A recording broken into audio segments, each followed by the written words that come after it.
So hi guys, we are going to Dumalinaw, Zamboanga del Sur with Team Reduter. So while waiting, nako sa dalan karon nagulat sa ilaha. That is 12 midnight na guys while waiting sa ilahan ako sa highway.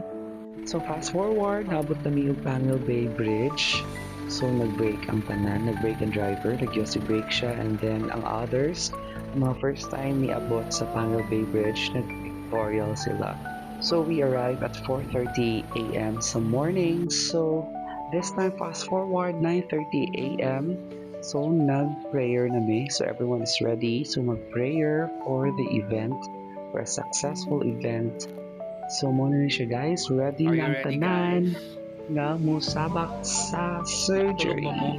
So here it is now, nanani sa Municipal Hall sa Agriculture Office sa Dumalinaw sa Zamboanga del Sur. So dili sa sulod ang among surgery area no. So dili ka makay-busy akong station. I went to the pre-op station. So dili ginabutang ginahatag ang mga medicines for the surgery, for before the surgery. So ihatag ang mga antibiotics and everything here.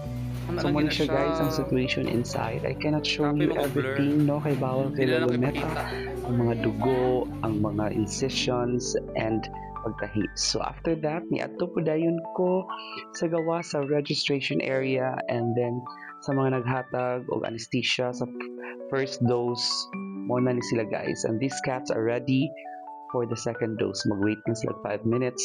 So I check again with baby boys o sa kilid. So the pre-op there and then the post-op, and this one is the shaving area nasa floor kay para dili manglupad ang mga balhibo. So then gina-check din na siya, gina-double check yun nila is if everything is given. So ni sorry na pud ko sa station sa releasing area with Nelma's team, si Nelma, si Franco, and si Kent. Sila ang assigned for that, sila ang mag-release, sila ang mag-double check if naka-wake up na ba ang mga patients, and then ang final instructions na kay Nelma. So mauna ni sila ang waiting for second dose sa anesthesia no. So wait na sila for 5 minutes, and after that second anesthesia na dayon. So gatoy-toy ko because ang akong area is dili pa kayo busy.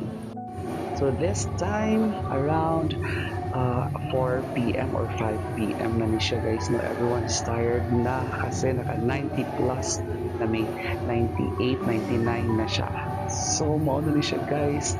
I cannot show you everything nga kay incision bawal.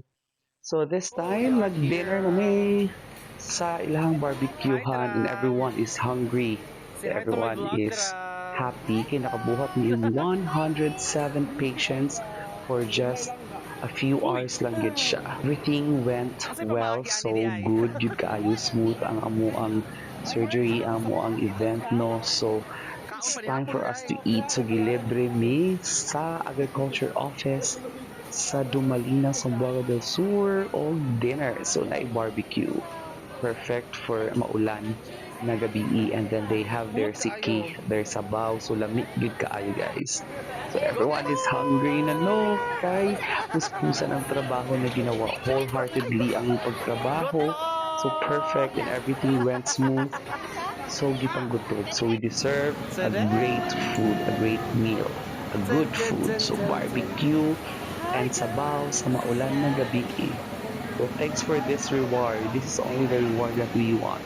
So that's it guys, 107 patients done, Dumalinaw, Zamboanga del Sur.